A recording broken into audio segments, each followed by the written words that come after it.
Why the government needs a fake alien invasion. The radar tech swallows hard. Targets ripple in from every direction, fast, erratic, impossible. In the windowless room, someone whispers, unidentified, potentially non-human. Phones light up. A colonel signs an emergency brief while a staffer slides a page across the table. A credible global unifying substitute for war. Another voice.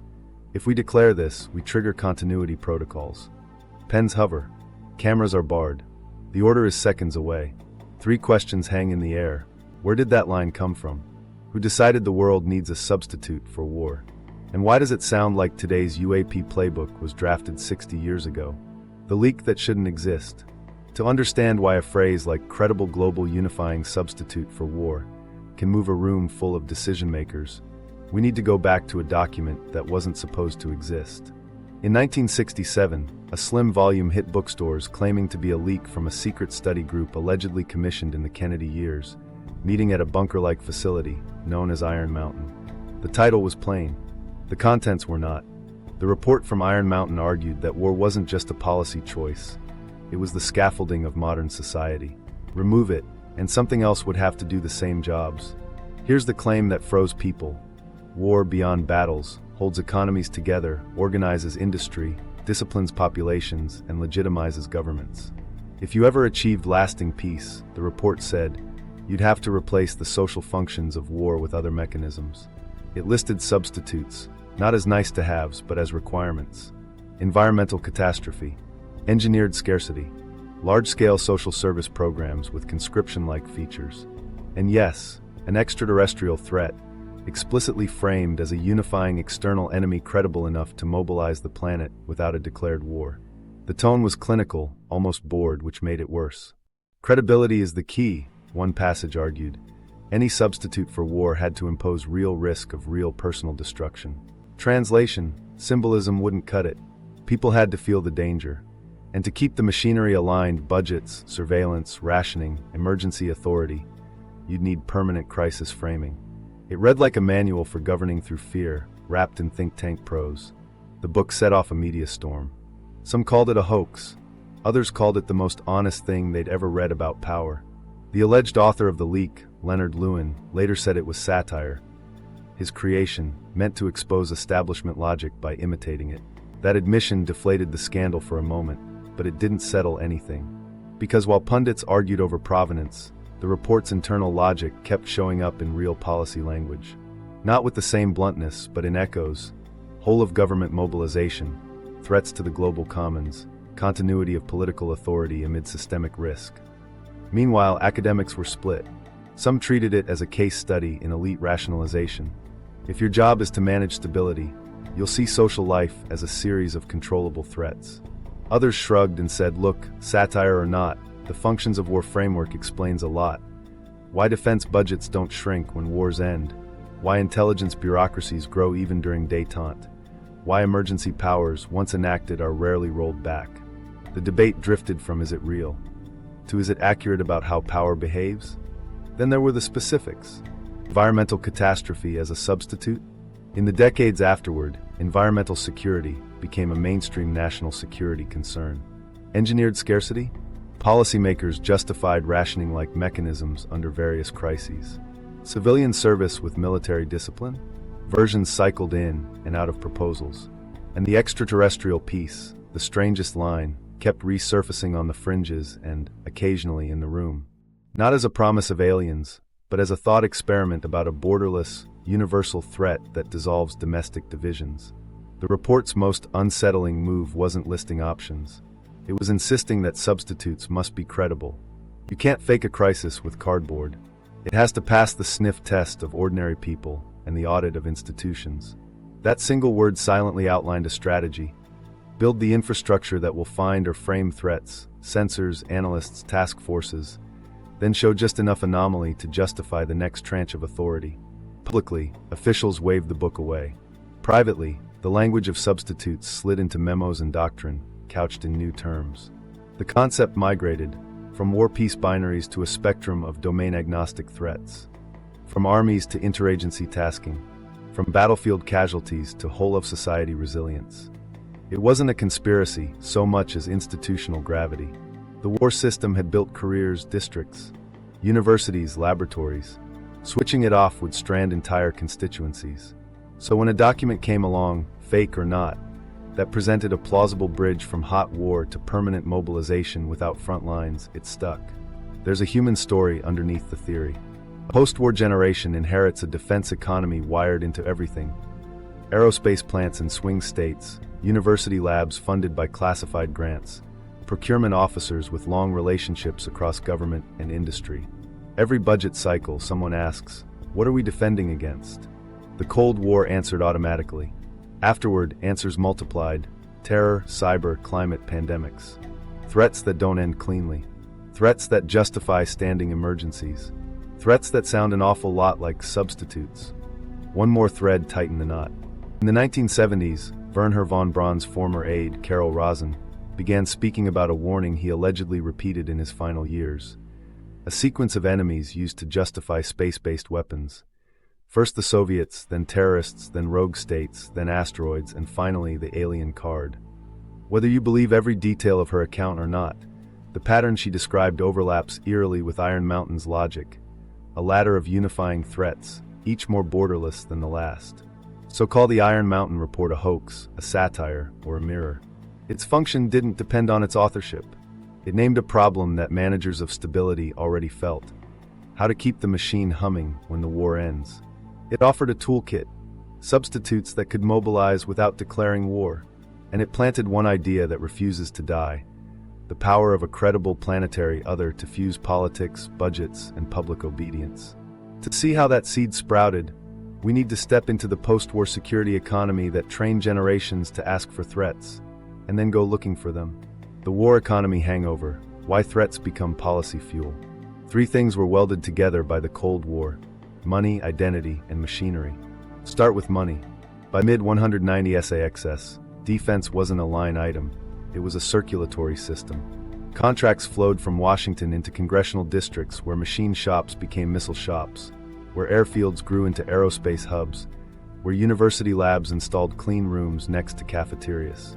The procurement calendar set the rhythm: R&D awards, low-rate initial production, block upgrades, sustainment. You didn't end that with a treaty, you defunded livelihoods. People don't vote to lose the factory that pays their mortgage. Now identity. War work gave communities purpose. A guidance technician in Arizona wasn't just tightening bolts, he was holding the line. A coding team at a coastal campus wasn't just optimizing algorithms, they were protecting pilots they'd never meet. That story mattered. It answered the unspoken question Iron Mountain sharpened: who are we if the enemy vanishes? The answer couldn't be unemployed. It had to be mobilized, for something. And the machinery. War built pipelines that didn't know how to stop. Acquisition rules created lanes for programs. Special access compartments created vaults for secrets. Clearances created careers that only functioned inside that world. Even peacetime meant spiral development. Radar to stealth to counter-stealth to sensor fusion. Dual use wasn't a buzzword, it was a bridge. A material invented for a re-entry vehicle might reduce airline fuel burn. A space tracking algorithm might later guide disaster relief. But the budgets flowed because the origin story was threat. Here's where the peace problem rattled managers. If you declared victory and shut the valves, you didn't just wind down operations. You cracked the institutions that translated tax dollars into political capital. A senator could point to a wing of the local plant and say, "That's 1,800 jobs." A base commander could host a ribbon cutting and bring every chamber of commerce leader. Take away the adversary, and you take away the poster behind the podium. So the search began for frames that felt like war, without tripping the public's allergy to new wars. Psychology did the rest. Groups cohere under pressure. Threats turn factions into teams. That's why emergency briefings compress disagreement. It's also why bureaucracies, consciously or not, hunt for external pressure to justify internal cohesion. Meanwhile, something else was happening. The language of security stretched. Not tanks across borders, but systems under stress. Not soldiers on patrol, but critical infrastructure at risk. The posture stayed mobilized. The objects of defense changed shape. Follow the R&D. During wartime, labs move fast because risk tolerance spikes. Afterward, nobody wants to go back to caution. So dual-use programs keep the accelerator down, rebranded as innovation ecosystems. Hypersonics because someone else might sprint. ISR upgrades because the sky is crowded. Space situational. Awareness because debris, because adversaries, because insurance markets, because everything is a node now. Each justification overlaps until the reason becomes ambient. Threat is everywhere, therefore funding is permanent. This is the moment Iron Mountain's logic slips on stage without announcing itself. If war organizes society, and we want society organized without declared war, then we need credible substitutes that keep the machine aligned. The post-war managers didn't need a memo labeled substitutes for war. They lived inside one. The criteria wrote themselves: borderless enough to be everyone's problem, technical enough to require specialists, urgent enough to cut through oversight, and elastic enough to never fully resolve. Climate fit, terror fit, pandemics fit, cyber fit, and looming over all of it, space. Not as rockets and romance, but as a shared domain with fragile dependencies and perfect ambiguity. Get this, ambiguity is budget rocket fuel, and the longer officials say we can't rule it out, the more the room treats uncertainty like urgency. If attribution is hard, gaps are plausible. If gaps are plausible, capability races make sense. The less you can say in public, the more you must spend in private. Committees here, we can't discuss specifics in open session. And the checkbook drifts open because careers depend on not being the one who underfunded the blind spot. That's not villainy. That's how institutions protect themselves. So the hangover isn't guilt, it's inertia. You can't turn a war economy into a peace economy with speeches. You need projects, deadlines, drills, and a story that tells millions of people why their work still matters. Threats become policy fuel because they're the cleanest path from yesterday's machine to tomorrow's mandate. And once the rhetoric settles around domain-agnostic risk and whole-of-society resilience, you've translated tanks and carriers into dashboards and continuity binders. Different tools, same posture. Which brings us back to that one word the report underlined: credible. Not cartoon villains. Not campfire myths. Complex, measurable, authority-activating risk. The kind you can brief to a CFO and a senator in the same afternoon. The kind you can't solve, only manage. That's the bridge between a defense plant needing orders and a policymaker needing a reason. That's why the searchlight keeps sweeping the horizon for an all-weather justification. And that's where a non-human threat, real, mistaken, or staged, checks every box the hangover demands. Inside Iron Mountain, substitutes for war. To see how an alien threat slides neatly into the apparatus, we have to open the section of the Iron Mountain report that made insiders sit up. Substitutes for the functions of war. The authors didn't moralize. They inventoried. If war binds economies, disciplines populations, and legitimizes authority, what can do those jobs without tanks and trenches? Their list wasn't coy. It read like a menu for managed emergency. First, environmental catastrophe. Not the everyday kind, storms, fires, but civilization-scale peril that feels both measurable and inexorable. Why it works: it's borderless, it demands technical priesthoods, it justifies rationing, surveillance, and coordinated response. With that framing, budgets flow to sensors, models, response units, and supply chains that look structurally like wartime mobilization. The report's language was blunt. Substitutes must impose real risk of real personal destruction. Floodlines on a map do that without firing a shot. Second, engineered scarcity. Not necessarily conspiratorial scarcity, though the phrase allows it, but scarcity administered through policy for stability. Controlled access to essentials creates a compliance lever. If electricity, fuel, or data bandwidth is rationed under a declared emergency, participation becomes patriotic. The apparatus mirrors conscription without uniforms. Mandatory service programs, critical sector assignments, credentialing that sorts citizens into mobilization roles. The report even floats comprehensive social welfare programs, with military discipline as a way to employ and manage populations in peacetime. Third, social control through legitimacy theater. War sanctifies surveillance. Peace requires a narrative to do the same. The substitute is existential framing. Your behavior isn't being policed, it's being coordinated for survival. Education becomes a delivery system for emergency literacy. Media becomes a cadence setter for threat levels and best practices. The report treats propaganda not as lies, but as alignment tools. If people accept that the stakes are planetary, they'll wear the harness. Fourth, economic continuity. War funds R&D pipelines, procurement cycles, and industrial bases that can't be turned off without shock. The substitute is a permanent crisis budget that shifts output from weapons to dual-use systems, space tracking, domain awareness, biodefense, grid hardening, while preserving the same contracting anatomy. The point isn't to fake danger, it's to find or frame dangers that sustain the machine. Credibility is the key. An elegant sentence, a ruthless criterion. Then the strangest item, placed with no wink, an extraterrestrial threat. As a unifying mechanism, it solves political math. There is no domestic outgroup to demonize, there is the human in-group to consolidate. The report doesn't claim aliens are real. It frames the idea of an external, superior adversary as functionally perfect. If it's credible, it dissolves borders, justifies a planetary command structure, and revalidates every emergency instrument without war's body counts. It's the cleanest motivational surrogate they could imagine. Notice how every substitute relies on scale and ambiguity. Scale, to make the threat everyone's job. Ambiguity, to require experts, classification, and elastic timelines. This is where the social control levers click in. Conscription by another name, surveillance as situational awareness, scarcity as managed resilience. The more technical the danger, the more plausible the secrecy. The more global the theater, the more natural the whole of government posture. Meanwhile, something else was happening. The culture learned the beats. The report sketches education and propaganda as infrastructure. You fold the substitute threat into curricula, drills, entertainment, and everyday signage until the public treats mobilization as normal. That doesn't mean sirens every day. It means ambient cues, dashboards on phones, color-coded advisories, PSAs tied to holidays, heroes of resilience trending on morning shows. War stories become weather stories become anomaly stories. People absorb the script long before the plot twist. Now the budgets. Substitutes require their own equivalents of standing armies, agencies, centers, fusion cells, and contractor ecosystems that metastasize around the crisis domain. War had combatant commands.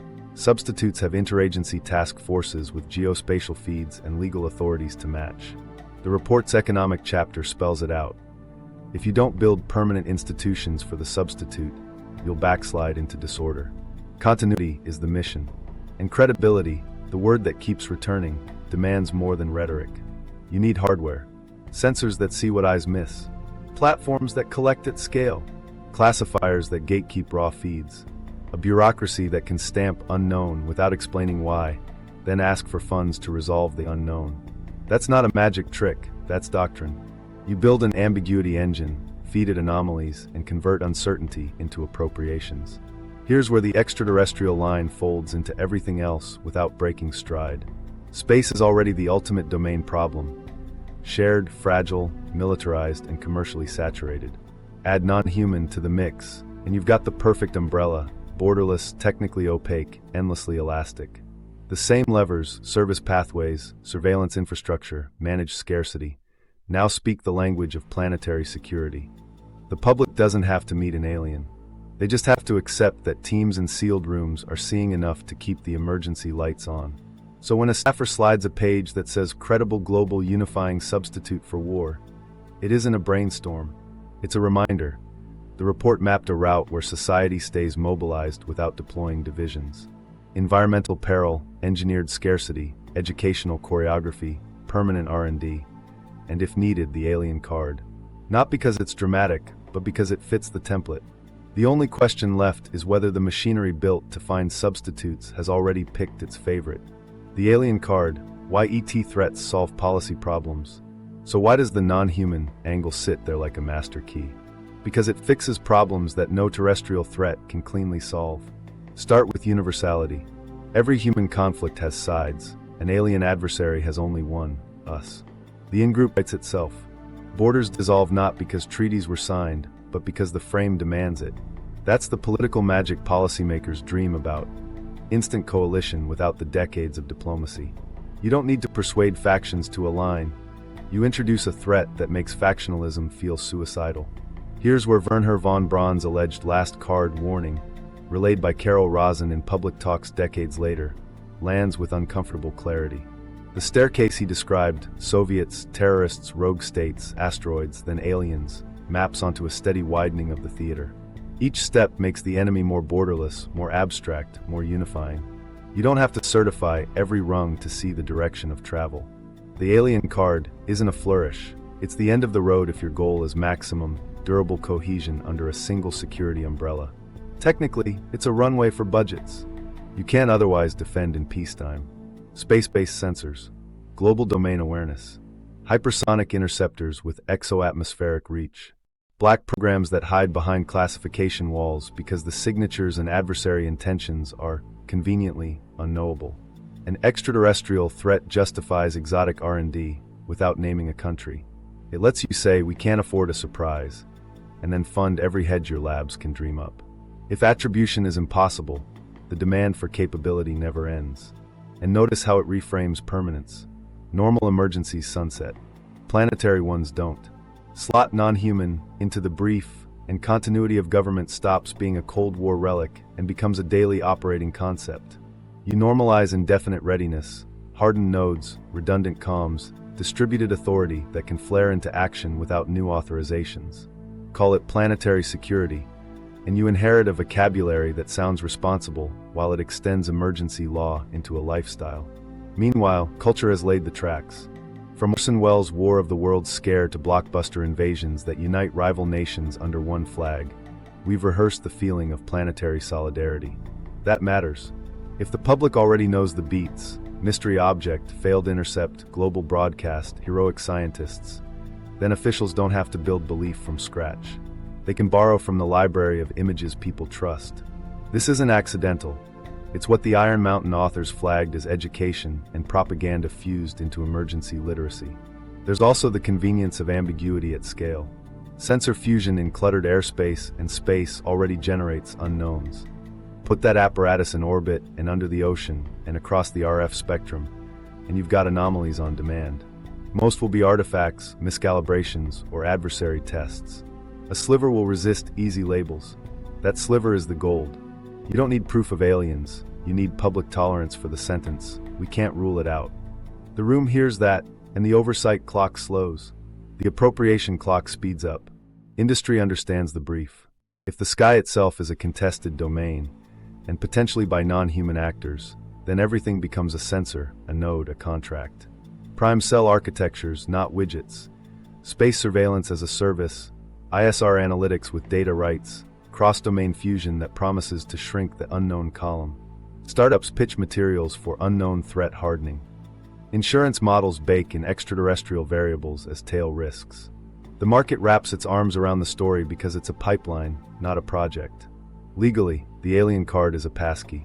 Jurisdictional headaches that stall cyber or counter-terror bills, sovereignty, speech, privacy, look petty against an existential brief. Whole of government becomes whole of society with fewer objections. You can conscript data, not people, and still call it mobilization. You can deputize platforms to enforce resilience, standards, and waive national security exemptions when auditors ask for details. The laws don't need to say aliens. They need to say unattributed, non-human-like capabilities. Same effect, cleaner paper trail. Get this? ET threats also solve the optics problem. After 2 decades of war fatigue, voters flinch at boots on the ground. An off-world adversary needs no invasions of sovereign states to justify spending. You mobilize at home, skywatch, hardening, drills, data fusion. The casualties are hypothetical, the urgency is actual. It's the perfect substitute for war's mobilizing power without the images that break public patience. But here's the subtle move: credibility, not spectacle. If you jump straight to lasers over capitals, you risk collapse when the illusion cracks. If you slow burn through vetted witnesses, classified briefings, and carefully curated anomalies, you raise belief without promising payoff. You let committees say we've seen enough in closed session, and hand you authorities that don't hinge on a single viral clip. That's how you lock permanence, through process, not fireworks. From the manager's perspective, the alien card is the neatest alignment of politics, budgets, and bureaucracy. One enemy everywhere, an R&D frontier with no ceiling. Emergency frameworks that never sunset. A culture already trained to react. And a loophole large enough to drive secrecy through, because proof is, by definition, elusive. You don't have to invent visitors. You have to cultivate a threat environment where the non-human remains plausible, actionable, investigation/evidence, useful. The Modern UAP Playbook. While that strategic logic simmered under the surface, something very practical began changing the script. 3 dates reset the tone. December 2017. The New York Times publishes a quiet bomb.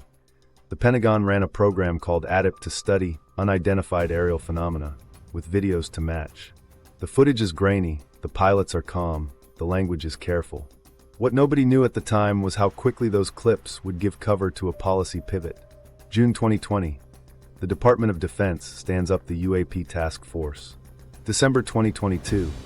That task force morphs into AARO, the All-Domain Anomaly Resolution Office. Each step moves the idea from punchline to posture. Here's where the phrasing starts to rhyme with Iron Mountain. Hearings stop saying UFOs and start saying UAPs in a global domain. Members talk about unidentified threats with potentially advanced capabilities that challenge strategic stability. It's not about saucers. It's about authorities. The moment you frame the sky as a contested commons where unknowns operate, you invite whole-of-government solutions. And when a witness says, "We can't rule out non-human," the word credible sneaks into the room without raising its voice. Meanwhile, follow the paper. After 2017, National Defense Authorization Acts start weaving UAP language into law, mandates for reporting, protections for whistleblowers, tasking for the intelligence community to centralize data. The effect is subtle but real. Ambiguity becomes a line item. Offices are created. Staff billets appear. Contracts follow. The more the public hears credible unknowns, the easier it is to argue for more sensors, more analysts, more classification to protect sources and methods. That's the mobilization pattern without the mobilization theater. Unknown to most viewers, ambiguity is now institutionalized, by design or drift. The Navy revises reporting protocols so aviators can file UAP incidents without career damage. The stigma drops just enough to swell the dataset. Multi-sensor hits, radar here, IR there, are logged even when physics doesn't quite add up. Analysts know parallax and glare can turn birds into bullets. But the public product says unidentified, and the oversight clock slows. You can brief one truth in a SCIF and another on C-SPAN without lying. You're classifying the difference. Then there's the choreography. Witnesses who carry social proof, pilots, carrier group commanders, intel veterans, testify in language honed for credibility. I'm not saying what it was. I'm saying what we saw. Congress receives classified briefings no one on camera can contradict. The cycle repeats: leak, clip, hearing, headline, appropriation. It's not slapdash. It's a crisis comms cadence tuned to an uncertainty engine. Each pass inches the aperture wider without promising revelation. Now remember the budget logic from earlier. As the unknown column grows, so do appropriations couched as domain awareness and anomaly resolution. You don't need to say extraterrestrial. You say all domain. Air, sea, space, cyber, and whatever doesn't fit the bins. That last bucket is priceless. If it's undefined, it's underdefended. If it's underdefended, it's urgent. Urgent needs let you accelerate procurement, expand special access silos, and move work into compartments where just a handful of cleared staff can see line-by-line details. It's the black box advantage, narrative edition. Language shifts with purpose. Strategic competition used to mean China and Russia. Now it drapes over non-attributed phenomena that may reflect adversary innovation or non-human technology. Inside that hedge sits the entire Iron Mountain premise. You don't need certainty to mobilize. You need plausibility and stakes. Hearings echo global commons and whole-of-society resilience, the exact phrasing that turns private platforms into de facto partners, data custodians into gatekeepers, and cloud contracts into national security infrastructure. Here's the quiet masterstroke: process as spectacle. Instead of promising a craft on a dais, the government promises process: offices, timelines, reviews, progress reports. Each deliverable signals seriousness. Each serious signal legitimizes more resources. If a report arrives and says majority prosaic, minority unresolved, the minority does all the work. The human brain leans toward awe. The bureaucracy leans toward caution. The budget leans toward readiness. Everyone gets what they need. So when you ask, is this disclosure? The answer is more interesting. It's scaffolding, a playbook that uses ambiguity to harmonize politics, procurement, and public attention. Exactly the environment a credible unifying substitute requires. And we haven't even touched the mechanisms that expand the mystery. Sensors that birth ghosts, messengers who anchor belief, statutes that turn uncertainty into authority. Those aren't theories. They're the next chapters. Budgets, black boxes, and the threat incentive. Follow the money, and you watch the fog turn into form. Right after those first credible unknowns hit mainstream hearings, appropriators began carving lanes into law. The NDA didn't just nod at UAPs. It created offices, reporting chains, and tasking authorities. AARO got a charter. The intelligence community got deadlines. Agencies got told to centralize data. Each line carried something bigger than curiosity, a funding stream that could be renewed without declaring a war. Here's the stakes calculus inside those rooms. If the sky contains unknowns, maybe adversary, maybe not human, definitely unattributed, then failing to act becomes the sin. Chairs don't want to read their names in a post-mortem. So staff draft language that sounds modest and lands like concrete. Establish an office, submit quarterly reports, provide a secure mechanism for whistleblowers. It's housekeeping in tone, mobilization in effect. Offices create billets. Billets demand missions. Missions attract contracts. The machine hums. Meanwhile, something else was happening in the shadows. Special access programs, SAPs, were already the preferred habitat for touchy technology. Now, anomaly investigation rubs elbows with that world. Compartmentalization makes narrative easy and verification hard. A program manager can brief, "We have indications of extraordinary performance," and half the room can't ask for raw feeds because they lack the read-ins. The public hears unknown. Insiders here trust us. That delta is a budget. Compartmentalization does one more clever thing. It converts ambiguity into intellectual property. Data rights become leverage. A contractor that builds sensors and the analytics layer sits astride the hose. They can sell insights back to government while arguing the raw streams are proprietary or classified. You end up with a black box inside a black budget. Enough detail to ask for more money, not enough transparency to invite external falsification. It's not corruption by default, it's architecture built for speed and secrecy. Industry knows how to read a request for information. When domain awareness becomes the buzzword, primes and startups map their portfolios to the phrase. RF constellation here, multi-static radar there, AI-enabled fusion that promises to shrink the unknown column with better math. All domain is the magic term. Air, sea, space, cyber, and the catch-all. If your widget touches the catch-all, you're UAP adjacent, which is to say, you're relevant to a bipartisan priority nobody wants to be caught underfunding. Get this, the incentive structure loves ambiguity. If the phenomena were conclusively Russian drones or Chinese balloons, budgets would route through known threat lanes with familiar oversight.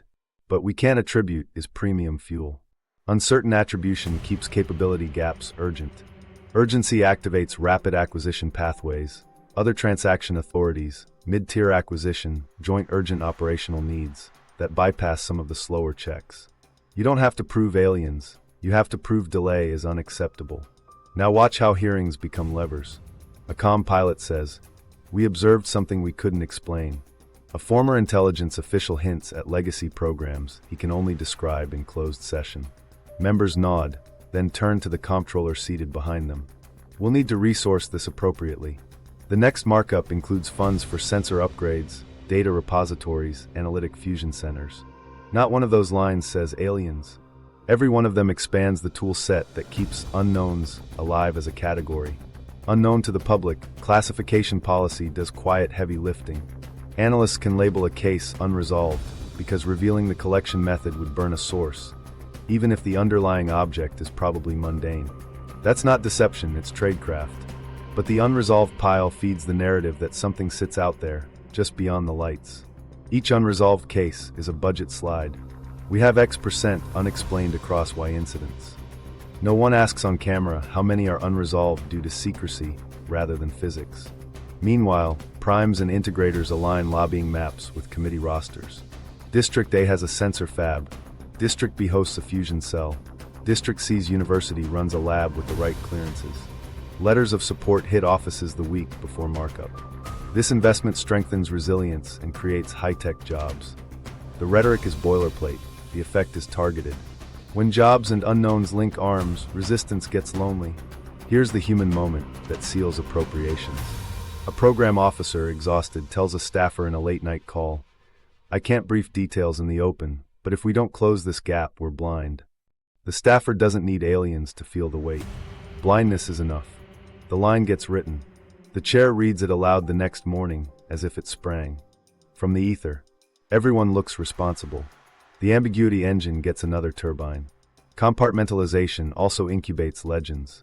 Inside SAP boundaries, rumor outruns documentation. Engineers swap war stories they can't footnote. A test range hiccup becomes an event. Decades later, a retiree speaks in careful riddles to a journalist who can't access source material. The public hears myth.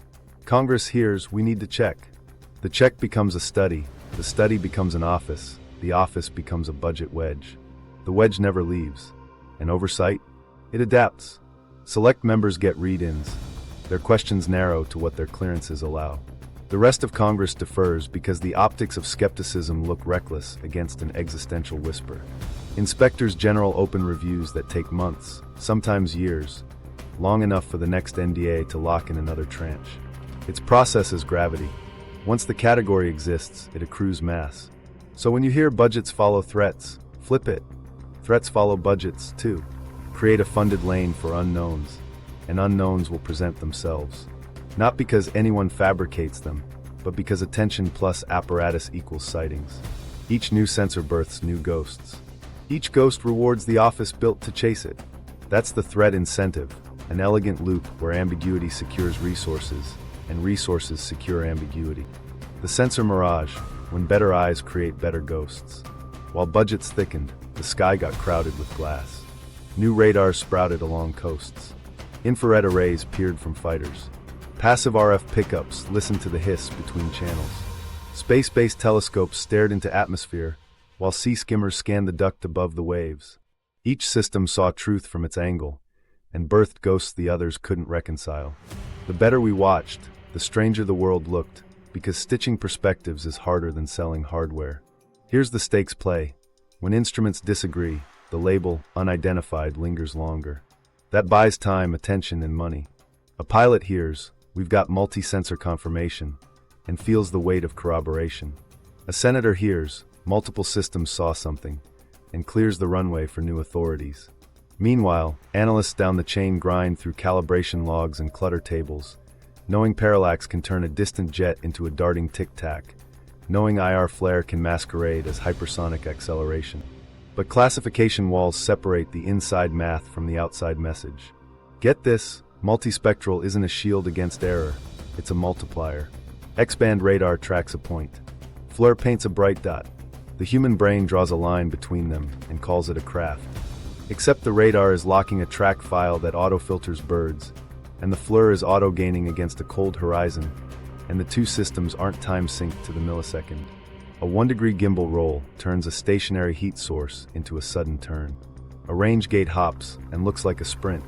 The fusion layer believes both. The label becomes unknown. Case studies became lore for a reason. A carrier group rotates through a training area. The SBY, one reports clean, then a spray of low RCS tracks appears at the edge of the envelope. Infrared pods catch points above the ocean. Pilots vector in and see whitewater boils like something just plunged. Adrenaline spikes, tapes roll. Back on deck, the playback shows a target skirting wind faster than the jet's nose can follow. In the debrief, a tech mentions a new radar software load. Another notes a temperature inversion over cold water. In open session months later, only the first half of that paragraph is repeatable. Meanwhile, unseen by the public, classification gates the boring parts. Engineers file trouble reports, false plots during ducting, auto-track anomalies during clutter, gimbal artifact with roll. Those documents sit behind no foreign tags and vendor NDAs. The unclassified digest keeps the top line, unresolved. Not because it's alien, but because showing the mundane would burn proprietary algorithms or give adversaries a peek at our blind spots. The unresolved stack grows, and with it, the sense that something uncanny is afoot. Sensors also create sightings by design. Increase sensitivity, and you catch more edges of performance, balloons at altitude, birds on thermals, debris glittering at sunset. Lower detection thresholds to never miss a missile, and you'll never miss a flock either. Now add automated trackers built to assume intent. Predictive filters that smooth noisy paths into straight lines and sharp turns. The software writes a story the physics didn't. A human skimming a summary page mistakes interpolation for maneuver. What nobody outside the tasking chain knows is how unknown becomes policy gold. The public hears a single word. Insiders see bins, insufficient data, prosaic but classified source, likely adversary test, sensor artifact. Unresolved. Only the last one feeds mystery, but the first four can't be explained without leaking sources and methods, locations, or corporate code. So the stack tilts toward awe in the only venue voters see. That tilt is nobody's job description. It's a side effect of the way secrecy protects capability. Here's where Iron Mountain's echo gets loud. Technical ambiguity mobilizes. The more complex the sensorium, the easier it is to say, we can't rule out with a straight face. Not lying, guarding. You protect the pipeline by speaking in safe generalities. Multiple domains, advanced performance, beyond current understanding. The phrasing sounds like revelation and operates like caution tape. Budgets hear the first, oversight hears the second, engineers hear both. Unknown to them, across town, contractors turn uncertainty into demos. Our fusion layer reduces false positives by 60%. Slide decks animate dots coalescing into tracks, then resolving into labels. The pitch closes. We can shrink the unknowns. The irony is baked in. Better fusion catches more edge cases. More edge cases, more ghosts. Ghosts justify the next sensor, the next launch, the next upgrade to the next pod. It's a virtuous cycle if you sell virtue as vigilance. Let's ground it in a micro-story. A lieutenant in a windowless vault watches a feed stack during a night exercise. A bright point blooms on IR, holds steady against the stars. He tags it. The radar UI lags, then snaps to a nearby return that's actually a weather cell's edge. He links them. For 20 seconds, they look like one thing sprinting east. He calls it up the chain. Hours later, a senior analyst merges datasets and shrugs, artifact. The lieutenant never hears the postmortem. Weeks later, his early call appears in a sanitized brief as multi-sensor anomalous event. And classification isn't the only fog. Human vision under G-load, expectation bias after a commander says, heads on a swivel. Cross-cue prompts that steer eyes to a dot already chosen by a computer. Each adds confidence without adding truth. Degrade one link, and the whole story bends. Yet in the hearing room, the most honest sentence wins hearts. We saw what we saw. It's sincere. It's also incomplete, by necessity. So the sensor Mirage isn't conspiracy. It's complexity weaponized by process. Better eyes create better ghosts. Ghosts feed unidentified. Unidentified feeds the apparatus meant to resolve it. Inside that loop, a single adjective, credible, earns its keep. Not because aliens demand it, but because ambiguity does. Whistleblowers, polygraphs, and the social proof engine. Beyond sensors, belief needs faces. That's where the social proof engine spins up. Pilots, intelligence officers, cleared contractors, people who look like reliability in a flight suit. They sit under oath and choose careful words. I'm not claiming what it was. I'm telling you what we observed. That sentence does more than any radar plot. It makes ambiguity feel honest and urgent. Stakes first. When a combat aviator says the unknown flew against the wind or paced a strike group, oversight hardens. Members imagine accountability hearings after a preventable disaster. Nobody wants to be the chair who ignored the pilot. Families, careers, and credibility ride on those testimonies. The human element turns anomaly into duty. Action follows a practiced choreography. A source reaches out to a journalist with just enough detail to pique interest. Dates, ships. A clip that's already making the rounds in squadron group chats. A newsroom runs the story. Former officials confirm we've seen similar. A committee announces a hearing. Behind the scenes, staff schedule classified briefings, so the most unsettling claims land in a SCIF, where they can amplify stakes without meeting public rebuttal. On camera, the witnesses keep it narrow. What they saw, what they were told, where the process failed. Off camera, the edges get sharper. Here's where polygraphs slip in like a magic wand. This witness passed multiple polys. To the public, that reads as proof. To lawyers, it's theater. Polygraphs can intimidate liars and occasionally trip the innocent. They're tools of discipline, not epistemology. But as a vibe, they work. Add a non-disclosure agreement, a hint of retaliation, and a rumor of cleared auditors waiting in the wings, and you've layered sincerity with consequence. Viewers lean toward the witness, not the bureaucracy. Protections change the incentive calculus. Recent NDAs built channels for intelligence personnel and contractors to report UAP-related information without breaking classification law. That matters. A pilot who once kept quiet to protect a career can now file safely. An analyst who thinks a compartment is hiding exotic material can route a disclosure through an inspector general. Each filing becomes a breadcrumb. Even when investigations find nothing exotic, the existence of the breadcrumb chain signals seriousness, which begets more filings. It's a positive feedback loop for narrative mass. There's a second incentive, exit ramps. A credible witness can pivot to consulting, books, speaking, or nonprofit advocacy. None of that makes them dishonest. It does make disclosure a career lane, not a dead end. The camera loves a steady voice describing the inexplicable. Networks schedule specials around them. A witness's brand and a committee's relevance rise together. Media timing sharpens the arc. A primetime exclusive drops 2 days before a hearing.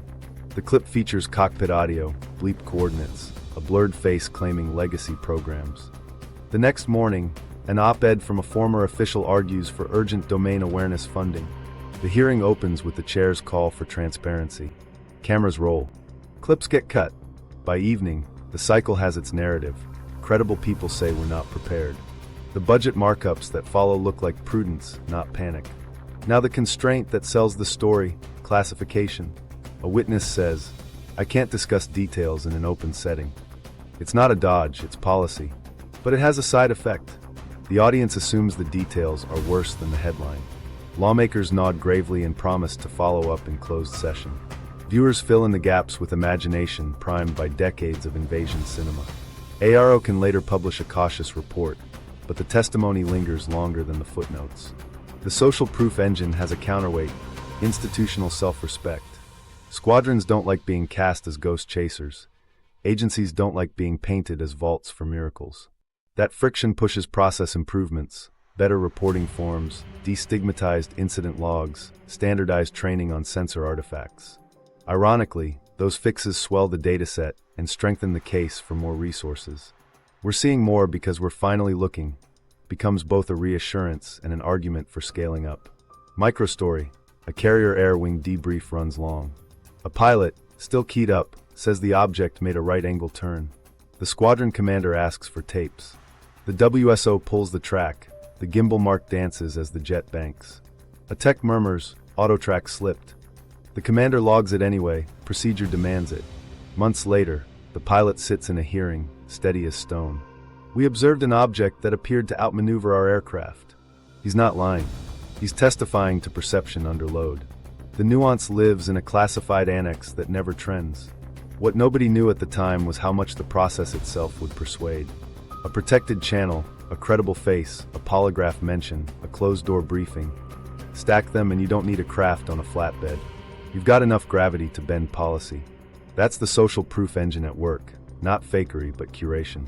Select the messengers the public trusts, route the claims through mechanisms that look rigorous, and let ambiguity do the rest.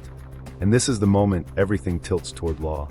Once Congress accepts that credible people can't speak freely, it writes statutes to handle what can't be said, reporting mandates, secure repositories, inspector general reviews, FOIA carve-outs.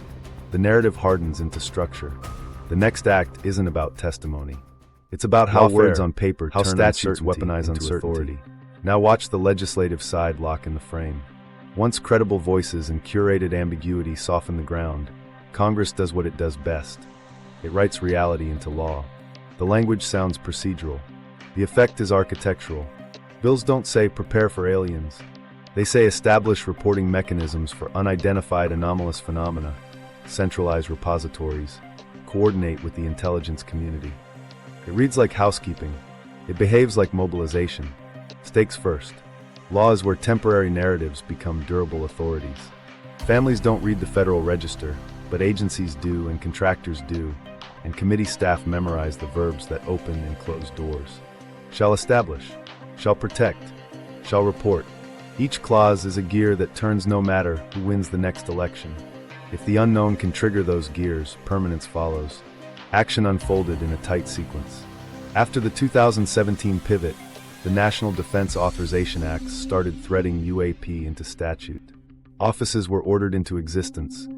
First a task force, then AARO, with charters that reached across services and into the IC. Agencies were told to inventory historical records and deliver them to a central node.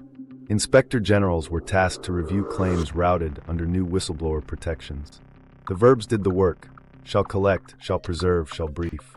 Meanwhile, deadlines forced cadence, quarterly reports, annual assessments, classified supplements. A calendar is a power tool. What nobody outside the Beltway saw was how threat framing seeped into committee reports that steer interpretation. Members wrote that UAP may represent adversary innovation or non-human technology, a hedge that widens the lane for any response. That single sentence lets an office invoke national security protections while admitting, in public, it can't be specific. Uncertainty gains standing. Standing gains budget. FOIA, the citizen's flashlight, dimmed at the edges as UAP moved into a national security frame. As attention grew, classification shields thickened. Agencies leaned on exemptions for sources and methods, ongoing investigations, and intelligence equities. Some offices created special handling channels for UAP data, citing sensitivity and foreign exploitation risks. On paper, nothing nefarious, just caution. In practice, a carve-out. The more the public asks, the easier it becomes to say no, because the category itself is now a security concern. Procurement doctrine shifted in parallel. Rapid capability insertion authorities, born in wartime and revived after September 11th, slid under the UAP umbrella. If attribution is unknown and risk is planetary, delay looks reckless. Other transaction authorities, middle-tier acquisition, and urgent needs pathways activated to move sensors, fusion platforms, and data lakes faster than the old FAR lanes allow. Oversight doesn't vanish, it compresses. Audits arrive after fielding. Lessons learned come post-spend. Meanwhile, continuity statutes stirred. Once non-human appears in briefings, continuity of government planners can argue for sustained readiness postures. Distributed command, redundant communications, hardened sites, without naming a human adversary. Standing emergency declarations that undergird logistics and information sharing renew with less friction. Governors sign compacts for all hazards, events that casually absorb skyborne unknowns. The map of who can do what, and when, redraws itself under the banner of prudence. There's a quieter move that matters: repositories. Mandates to create centralized databases sound like transparency wins. They are inside the fence. Outside, they consolidate control. If one office holds the feeds, that office controls classification guides, release schedules, and contractor access. It becomes the organ that defines credible. Agencies route their raw to the hub and receive briefs in return.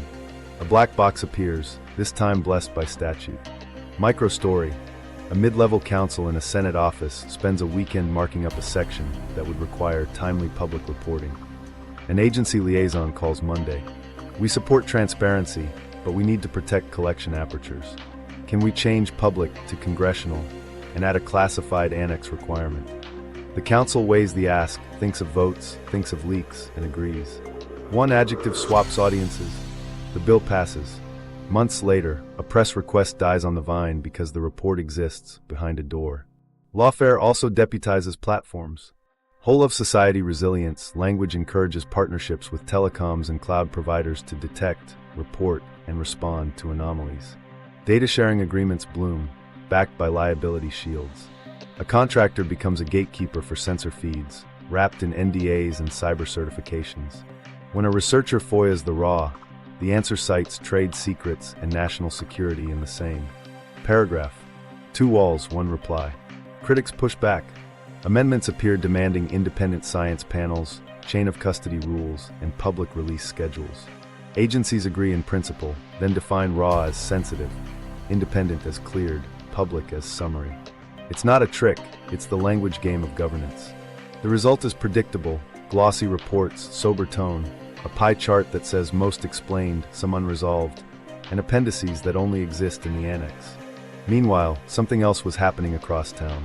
Procurement offices wrote requirements that mirror hearing rhetoric, detect, attribute, and characterize unknowns across domains. Vendors responded with proposals that enshrine ambiguity as a service and turn mystery into metrics. Our platform reduces unresolved cases by 30%. The government buys the promise. The promise needs mystery to measure against. The loop tightens. In the aftermath, uncertainty has a home address. It has a chief, a budget line, a data vault, and legal teeth. You don't need fireworks in the sky when you've got verbs on paper. That's how statutes weaponize uncertainty. They turn "we can't rule it out" into "we shall be ready" indefinitely. Culture ops, from sci-fi to soft conditioning. While law turned ambiguity into architecture, culture was busy teaching us the script. Long before hearings said non-human, radio made the idea feel real. In 1938, Orson Welles read a faux news bulletin about invaders. Panic didn't blanket America the way legend claims, but enough listeners called stations and police that networks learned a lesson. Format can manufacture urgency. Interrupt regular programming. Use the cadence of authority, and people lean in before they doubt. Now remember, this is the Cold War. Studios pump out invasion tales where rival nations drop their grudges when the sky opens. The alien isn't just a monster, it's a tool for unity. A scientist stands at a podium, a general swallows pride, a world leader says together. You've seen this speech 100 times. The beats are comfort food, mysterious object, scrambled jets, failed first contact, then a rally that dissolves borders. It's not propaganda in a cartoon sense. It's rehearsal. Here's where it gets practical. The Pentagon lends aircraft and ships to productions that flatter competence and global coordination. Consultants from agencies quietly steer scripts away from chaos and toward capability. The message is simple. If the unimaginable arrives, we have a plan.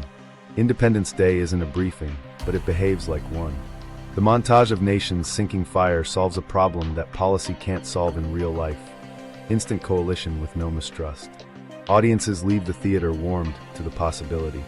Meanwhile, television normalizes the cadence of "we interrupt this program."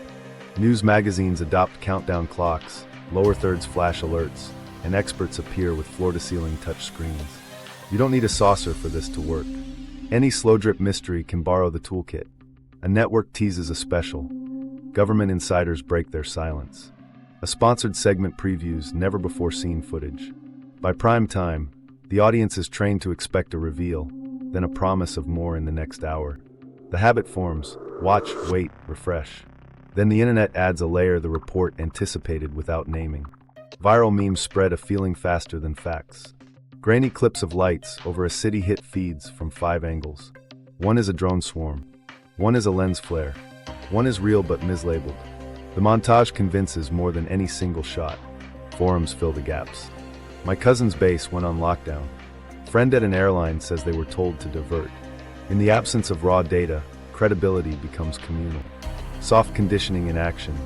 You learn to make meaning from fragments.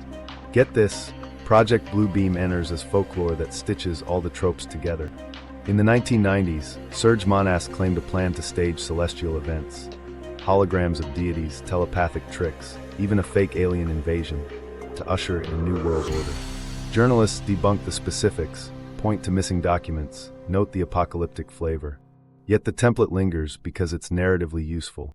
It says, if you ever see the sky become a screen, check who's at the projector. Even skeptics absorb the cautionary outline. Here's the irony. You don't need holograms to run the play.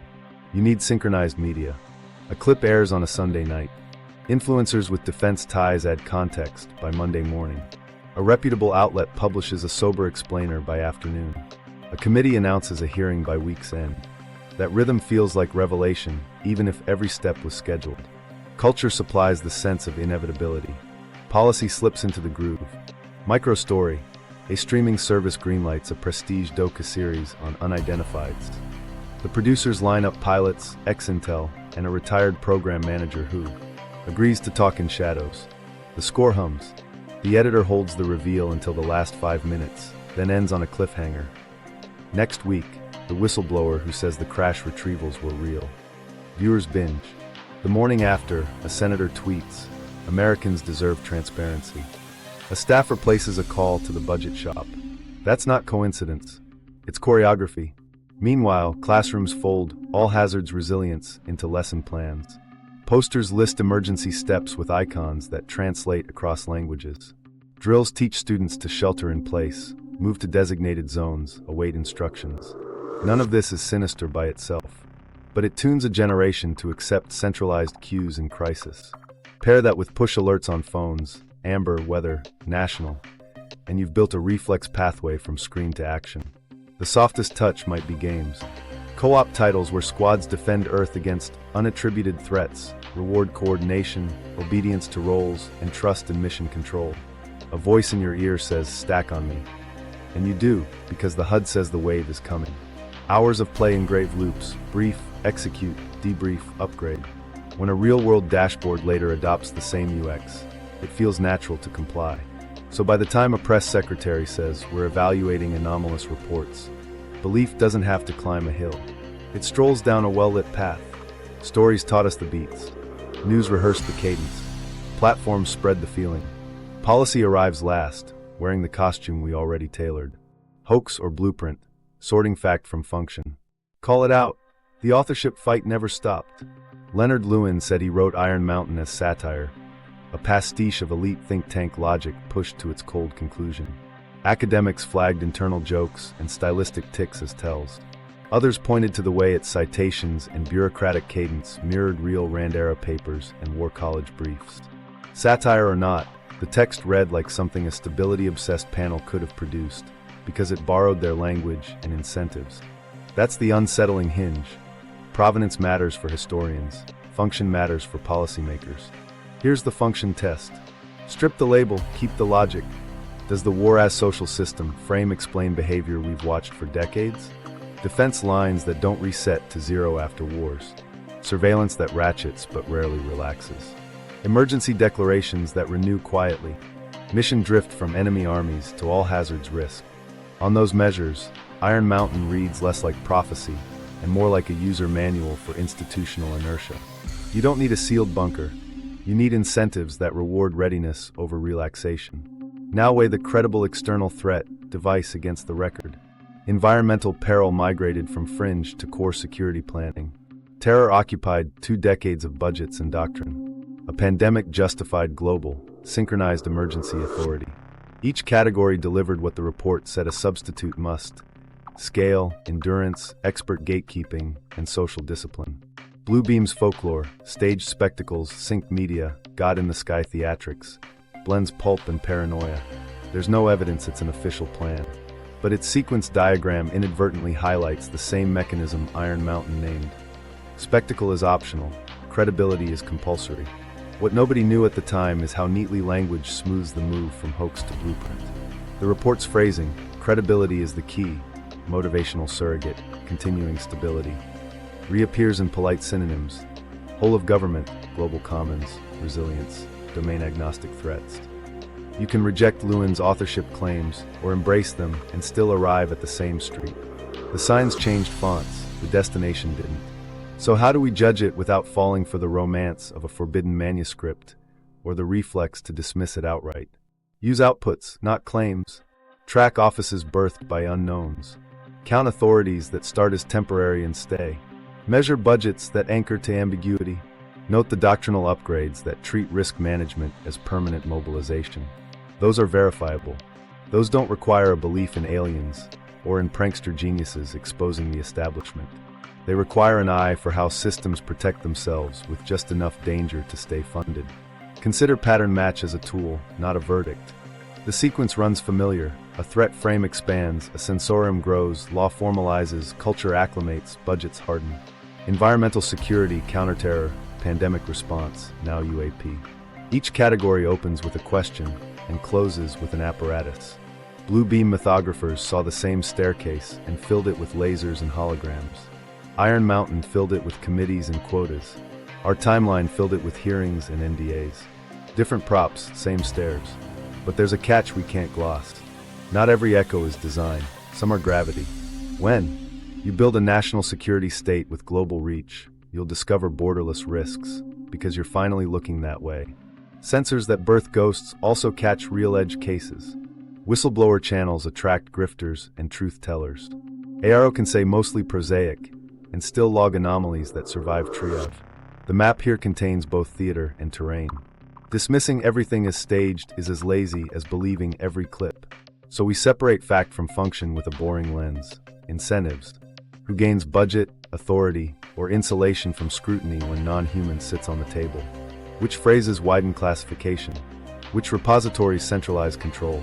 Where do FOIA exemptions expand while transparency headlines circulate?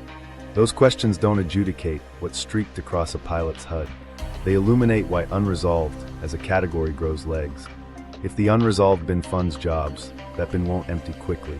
Micro-story. A deputy secretary reads an annex that concludes, higher confidence in prosaic drivers, residual unknowns persist. He circles the last clause and writes, resource residuals. That's it, the function. A single hedge funds a year of work. The annex writer isn't plotting a Psy-Op. He's protecting tradecraft and acknowledging gaps. The deputy isn't faking an alien war. He's keeping readiness respectable. Iron Mountain's thesis lives in that margin note. Substitutes don't require lies, only leverage. Now the hoax question head-on. If Lewin's confession stands, the report began as a mirror held up to power. Did power fix its tie in the reflection or adopt the look? The answer is somewhere in between. Policymakers rarely quote fringe texts. They do absorb frames that justify their constraints. War organizes society is the kind of sentence that sticks even if you hate it. Credible external threat becomes a hush phrase that unlocks bipartisan nods without the burden of proof. Where does that leave the alien card? Not proven, not disproven position. It's a ready-made finale for a sequence we've already practiced across other domains. Culture conditioned us. Law carved lanes. Sensors ensured unknown won't vanish. That combination is why hoax versus blueprint is the wrong binary. The live question is operational. Will institutions, faced with waning attention and hungry apparatus, escalate ambiguity into spectacle to preserve momentum? Here's the heuristic we'll use going forward. Trust data, follow incentives, watch verbs. If the verbs trend toward shall establish, shall protect, shall coordinate, while FOIA narrows and budgets sprawl, you're reading function, not myth. If a future event arrives on a synchronized media drumbeat, framed by familiar officials with familiar caveats, measure the gap between what's shown and what's asked. In that space, you'll find Iron Mountain, not as authorship, but as operating system. Crisis architecture, how you'd stage a non-human threat. If you were going to do this without fireworks, process, not pyrotechnics, here's the spine. Step 1, baseline ambiguity. You prime the sensorium. Quiet software updates roll across fleets and radars. New passive receivers come online. Collection expands into scenes nobody watched 15 years ago. Predictable result, more anomalies. You don't announce it as a hunt for visitors. You call it domain awareness modernization. Inside the vault, analysts see the noise floor rise and the unidentified bin fatten. Outside, a careful sentence appears. We're detecting increased activity we can't fully characterize. Credibility lives and dies on curation. So step 2, line up messengers who won't oversell. Carrier group aviators. ISR operators with combat hours. A retired program manager who speaks in nouns, not adjectives. They talk about procedures, safety, and accountability. We observed, not we believe. Meanwhile, you open legal channels that make speaking safe. Whistleblower pathways with IG routing, retaliation shields, and classified settings for sensitive claims. The effect isn't confession, it's legitimacy. People who've never craved a microphone step toward one. Step 3 builds the scaffolding. Congress moves ambiguity into statute. Establish an office. Centralize a repository. Report quarterly. Add the hedge that widens everything. Adversary innovation or non-human technology. Now the office has a mission that justifies classification, a mandate that justifies budget, and a calendar that justifies cadence. Procurement hooks in through urgent needs authorities. Sensors, fusion layers, data lakes, all fielded faster than old lanes allow. It reads like reform. It behaves like mobilization. Here's the hinge between scaffolding and story, controlled reveal. You don't flood the zone, you choreograph. A vetted clip airs on a Sunday show. No CGI, just shaky, plausible, and hard to dismiss. A hearing follows, stocked with witnesses who carry social proof and never claim certainty. AARO posts say, sober update, majority prosaic, minority unresolved. That unresolved sliver does the public work. Between cycles, a credible figure hints at legacy programs in SCIF. Headlines bloom without documents. The public learns a new reflex. Absence of proof is not proof of absence, it's a reason to keep watching. Meanwhile, something else is happening in parallel. Education for emergency without saying emergency. Agencies coordinate all hazards drills that quietly add sky anomalies to scenario lists. Municipal alerts test opt-in channels. Schools refresh continuity lesson plans. Utilities run tabletop exercises for GPS and SATCOM disruptions. None of it screams aliens. All of it rehearses compliance with centrally broadcast cues. You're teaching the beats so the eventual scene won't feel abrupt. Step 4. If you need torque, spectacle but measured. Not city-sized motherships. Not lasers. Think non-kinetic signal that reads as other. A coordinated GPS spoof cluster over multiple states. Objects that saturate ADS-B feeds but never appear on legacy radars. A failed intercept where a missile wastes itself on a phantom track, and the clip leaks as a white streak into darkness. You seed ambiguity across domains, RF, optical, infrared, so no single discipline can sweat it down on camera. Blue beam as folklore gave you the warning label, you avoid its cartoon. Credibility over theater. You'll want the line that buys patience. We can't rule out non-human. It's a legal sentence that carries cultural freight. Use it sparingly. Anchor it to process. We've briefed leadership in closed session. We're coordinating with allies. We'll update as facts allow. Each phrase is a promise of adulthood, not a cliffhanger. The machine prefers promises it can keep. The audience supplies the awe. Step 5 is the quiet crescendo. Emergency powers without a declaration of war. You knit statutes and existing compacts into a posture that can flare on command. Temporary authorities to requisition data, throttle airspace, and compel incident reporting from private platforms. Continuity nodes warm up. Governors sign onto synchronized response frameworks. A national-level resilience dashboard goes live with color bands and county tiles. The map becomes a mood ring. Now the micro moves that sell permanence. FOIA grows respectful shadows. Protect sources and methods becomes a standard clause for unresolved incidents. Public reports land on time with annexes that don't leave the building. Oversight narrows to members with read-ins. Their public statements flatten to "we're taking this seriously." A contractor consortium forms to standardize anomaly data and wins an award to host the repository as a managed service. You've centralized trust in a black box you don't control, then called it modernization. Industry completes the loop. Proposals tout unknown resolution scores, dashboards that turn ambiguity into KPIs. We reduced unclassified unresolveds by 23% quarter over quarter. To hit the metric, you need a steady inflow of unresolveds. The market quietly prays for mystery. Not sightings, categories. Categories you can measure, staff, and sell against. Here's the tell to watch for if you think this is blueprint, not weather. Process leads visuals. Offices before orbs. Mandates before motherships. The larger the gap between what's shown and what's asked, more authority, more budget, more insulation, the more you're looking at architecture instead of accident. A final detail, humility as tactic. Officials repeat, "We don't know yet." They mean it. They also know that "yet" is the bridge to forever readiness. And the backstop if belief wobbles? Parallel lanes. If non-human cools, lean on adversary innovation. If adversary certainty risks escalation, lean back into unknown. The category breathes to avoid collapse. That's the elegance of staging through credibility. You never owe a reveal. You owe a posture. The posture pays the bills, aligns the bureaucracy, and keeps the lights warm on a command center. The milestones, you hope you'll never need quiet to march to permanent the craft on the lawn. While that scaffolding took shape, a series of quiet milestones hardened it into habit. Start with the hearing moments that shifted unknowns from punchlines to policy. A Navy pilot's steady voice says, "We observed objects we couldn't explain." The chair thanks him, then turns to the witness table's empty seat reserved for a closed session briefer. Cameras catch the placard, not the person. The symbolism lands. There's a public story and a protected one, and both demand action. Stakes were written into the transcripts. Members framed UAP as a national security concern that could reflect adversary innovation or non-human technology. That hedge, 2 doors, 1 key, opened authority without inviting a diplomatic crisis. You could be prudent without naming an enemy. Across sessions, the language standardized, global domain, unattributed phenomena, whole-of-government response.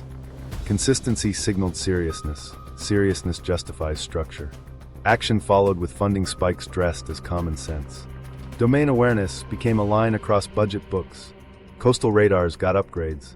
Space surveillance taskings expanded. Data fusion centers hired analysts who speak both RF and infrared. The procurement notes looked dull: antenna arrays, cloud credits, integration support. But the totals swelled. Not a bonanza, a creep. Year over year, the unknown column bankrolled known capabilities.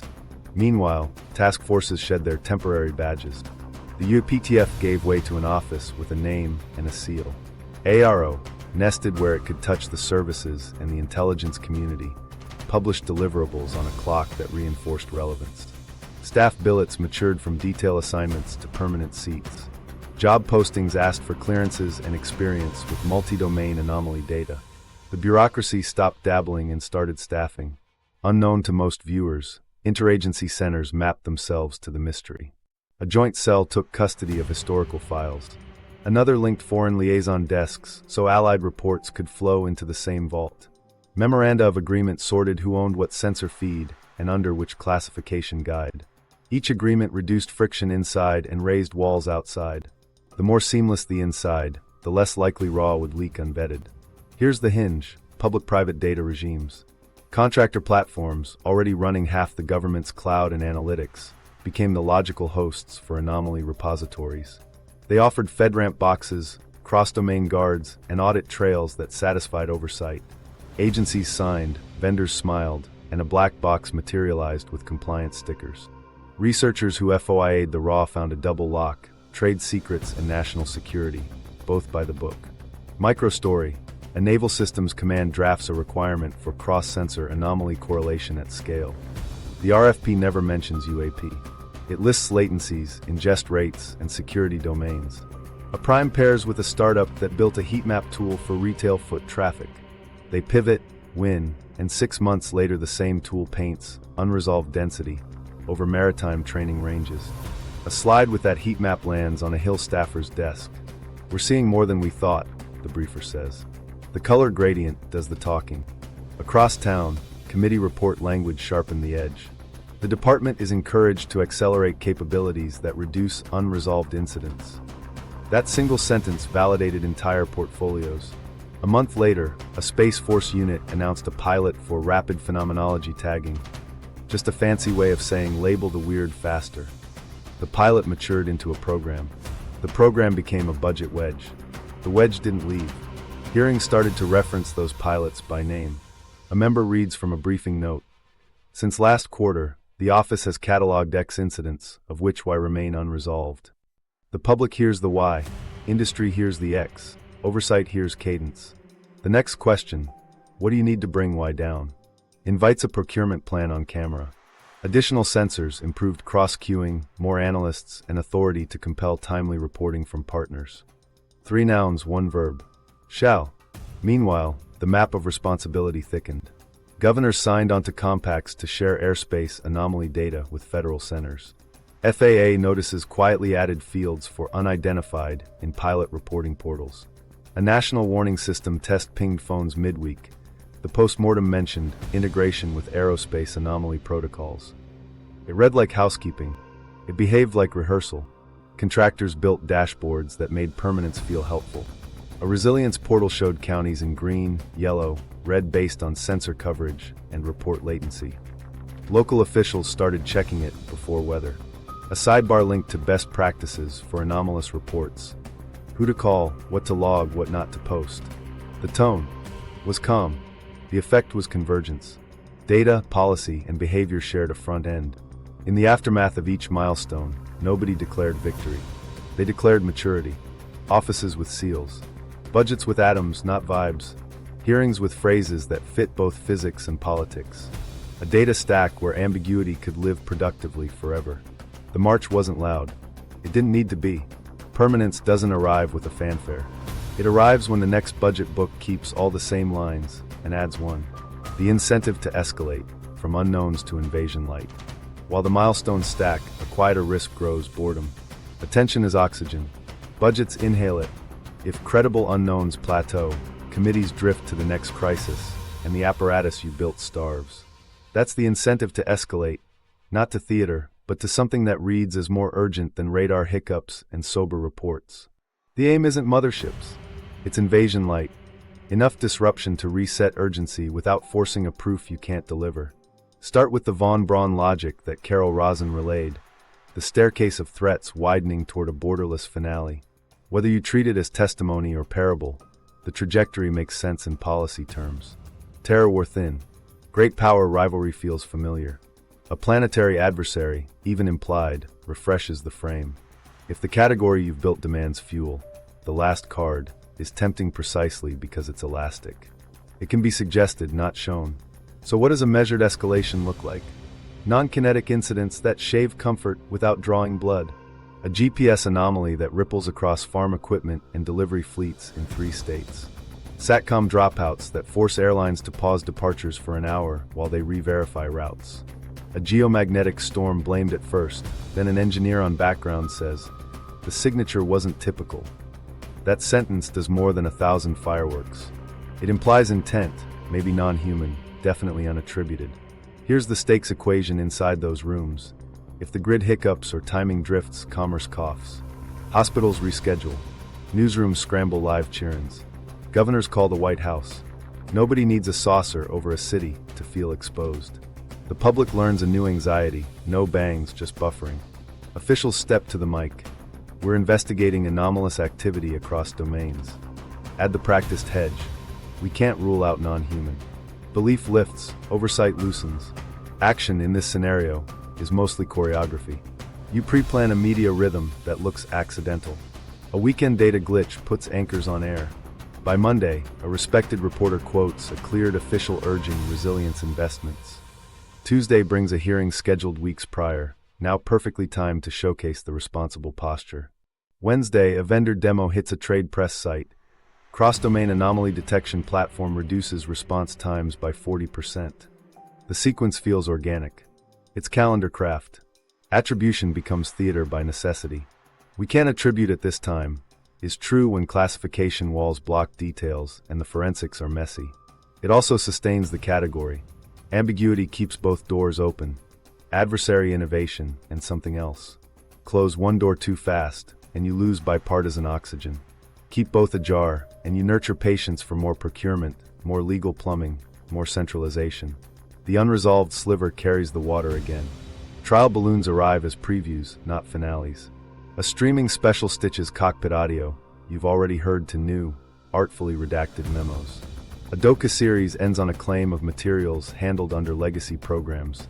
No samples shown, just a promise of IG reviews underway. In parallel, a tabletop exercise leaks. Emergency managers gamed unknown aerial incursions with comms outages and airspace restrictions. The leak isn't an accident.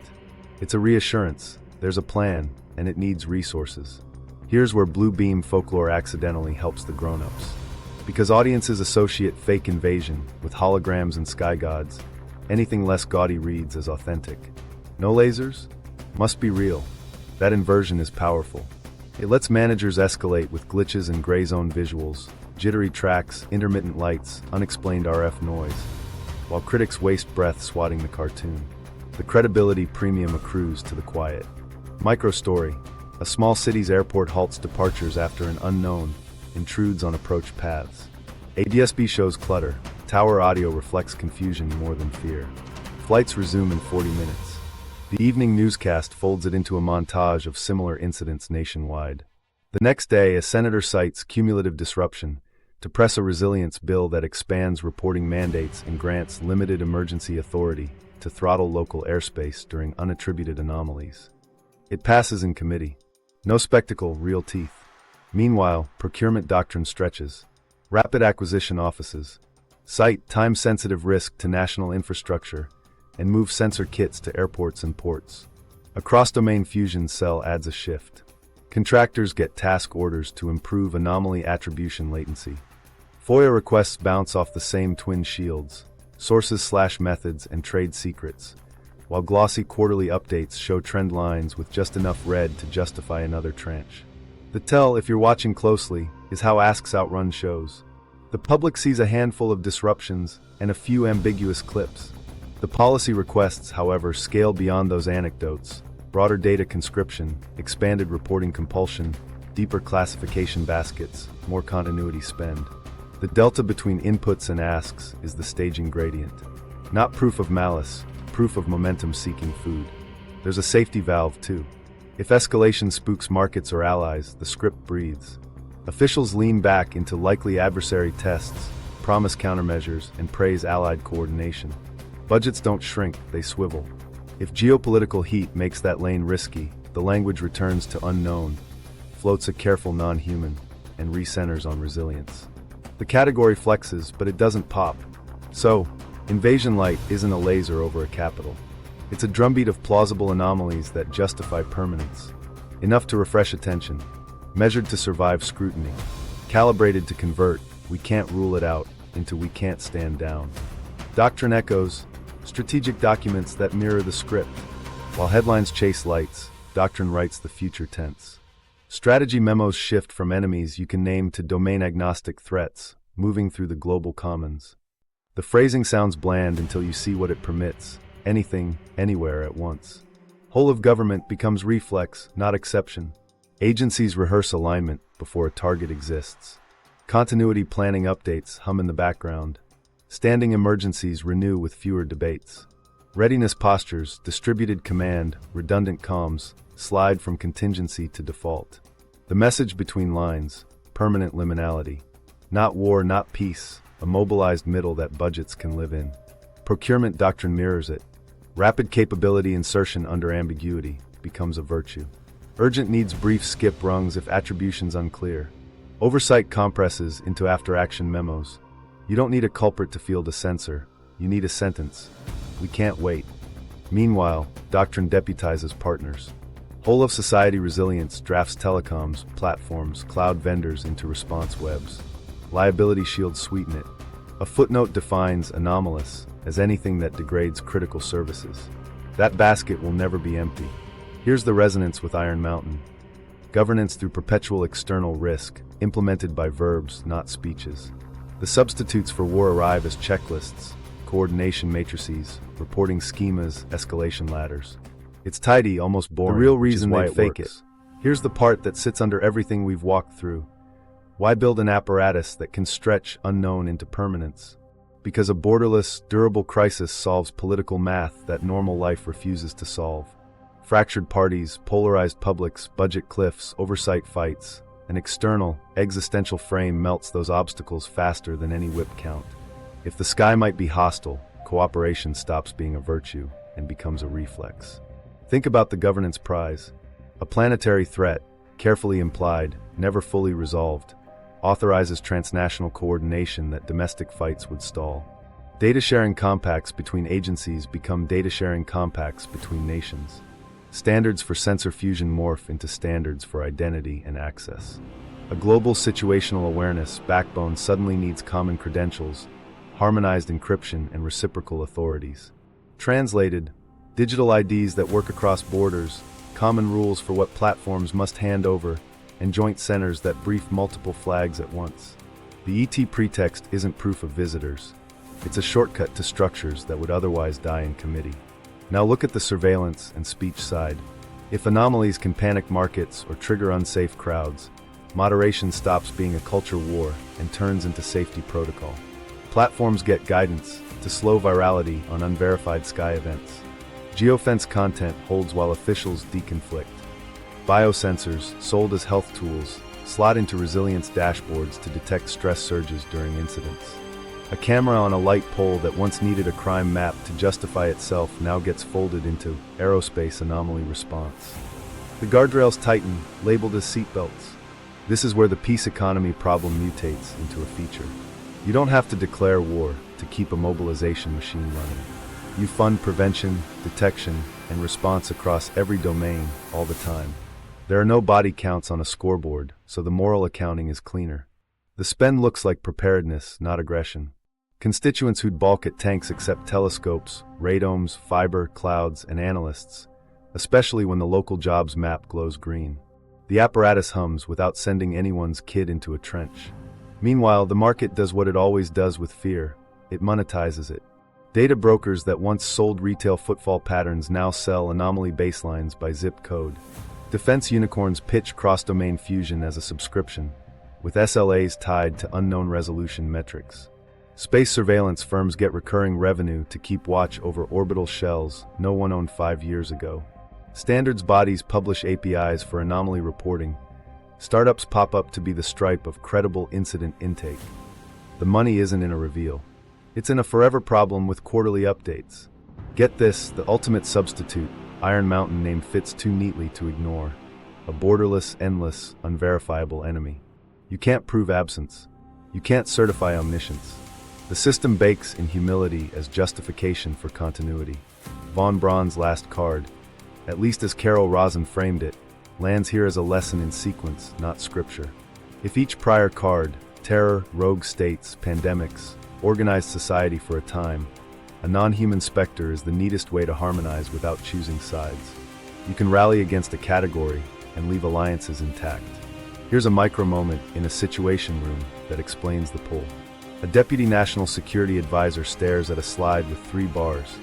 Adversary, unknown, non-human, each weighted by confidence. The adversary bar invites escalation. The non-human bar invites laughter if pushed too hard. The unknown bar invites budgets and caution. He circles unknown and writes, coordinate internationally. Resource resilience. Avoid attribution. It's defensible policy and perfect politics. The human stakes ride alongside. Leaders who live through hearings that punish them for failing to anticipate low-probability, high-impact events, September skies, lab leaks, grid hacks, will over-index on insurance. Never again becomes never unprepared. The payoff for staging through credibility isn't goosebumps, it's insulation. If the worst never happens, the posture bought time. If something weird does happen, balloon, drone, meteor, the posture pays off. You can't lose an argument premised on prudence. Now, none of this needs a cabal twirling mustaches. Incentives do the steering. That's the psychology that keeps audiences watching and institutions building. Bureaucracies want stable missions. Contractors want stable contracts. Lawmakers want safe optics. Voters want assurance that somebody's minding the horizon. A credible unresolved sliver checks every box. It makes skepticism look reckless and compliance look rational. You don't have to fake a saucer. You have to shape the lane where ambiguity lives long enough to justify structure. And there's a deeper, quieter payoff, narrative unification. In a culture that can't agree on the name of a color, a sky mystery produces a rare shared script. We point up together. We wait together. We check the same dashboard. The first time a press secretary says global coordination, and it doesn't spark a week of memes, you'll know the conditioning landed. Crisis management becomes culture. That's power. Consider the civil liberties hinge. Under a planetary risk frame, safeguards don't disappear, they bend. Warrants slide into expedited modes for time-sensitive anomaly data.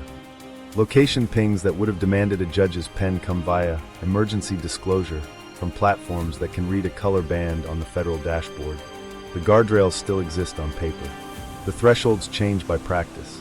Courts catch up a year later, by which point the exceptions are norms.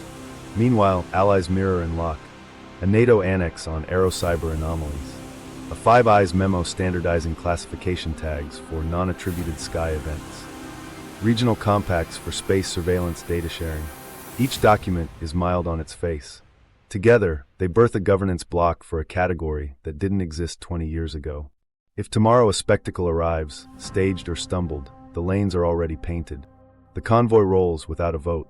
Here's where the story folds back to us. If the real reason to hint at the non-human is to move policy where politics stalled, the counter isn't cynicism, it's clarity. Clarity about asks versus shows. Clarity about what data sits where. Clarity about which authorities sunset and which ossify. The system will argue that endless readiness is cheaper than surprise. Sometimes it is. Sometimes it's a blank check. So when you hear planetary security, listen for the verbs that follow. Shall establish, shall compel, shall protect, shall share. Each one can be wise in a storm and heavy in a calm. The temptation to keep the sky interesting isn't born of malice. It's born of the convenience of a unifying shadow. That's the real payoff. Not answers in the dark, but order built around it. Counter-narratives and genuine unknowns. Before we go any further, we need a guardrail. Not every light is a budget line, and not every anomaly is a narrative device. There are cases that resist the grinder, incidents where the paperwork, the physics, and the people don't collapse neatly into birds, balloons, or software quirks. If we flatten those into Psy-Op, we lose the thread and we lose the truth seekers doing careful work inside and out. Start with the honest bucket no one likes to say on camera: insufficient data. A 10-second clip with no range, no reference stars, no synchronized radar track can't answer the question you want. That's not obfuscation, it's statistics. But alongside the throwaways, live files that stay weird even after the lab work. Multiple independent observers, separated by miles, describing the same maneuver at the same time. Telemetry that holds through a calibration check. A signature that survives a rerun with clean inputs. Those deserve daylight, not a shrug. There are also sincere investigators who fight the same walls we've talked about. Engineers who push for chain of custody on sensor exports. Pilots who press for standardized debriefs that capture context.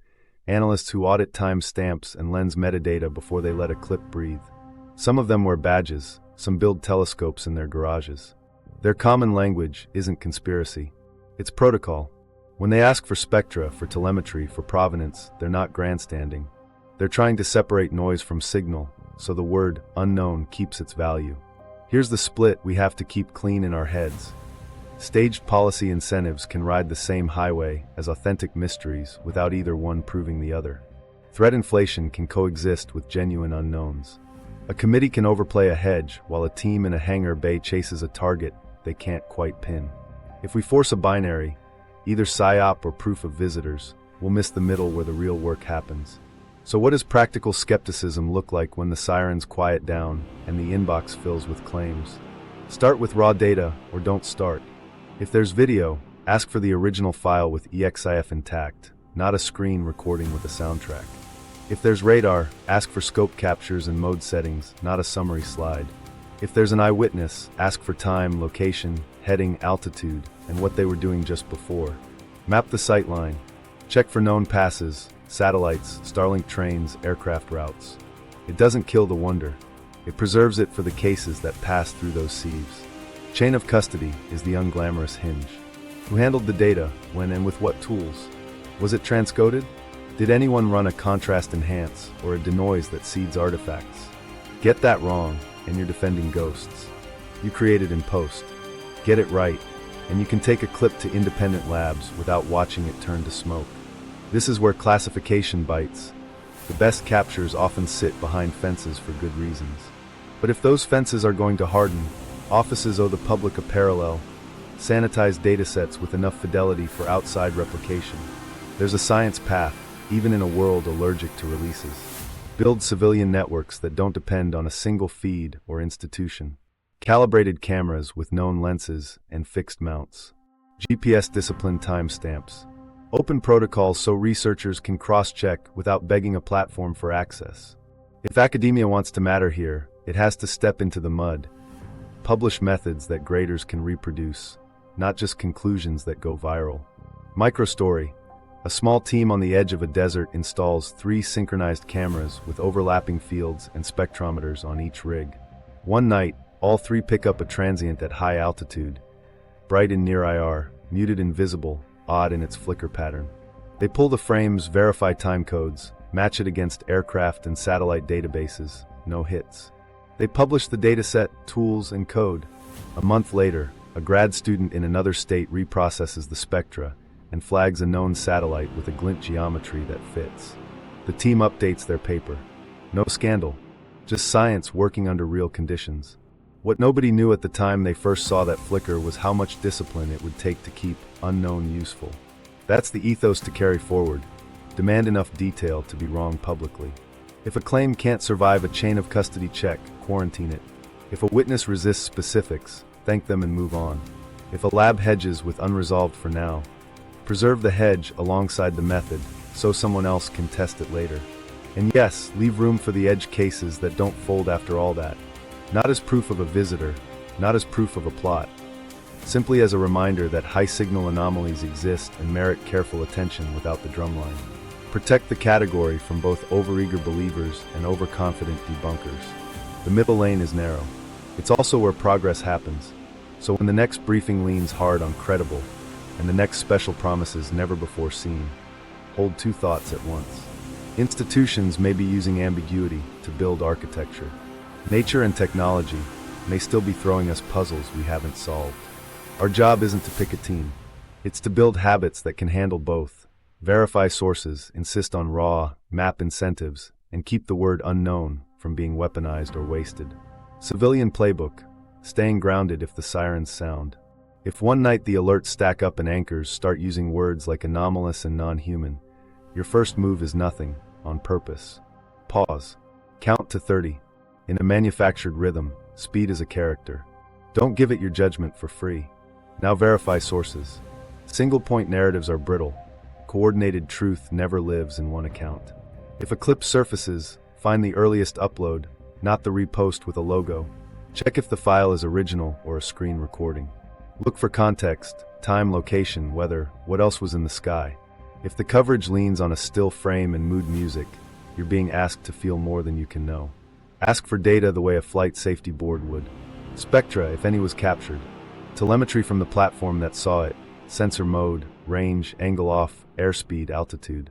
Provenance, who handled the file, which device encoded it, what edits were applied. You don't need a lab to ask those questions. You need the habit.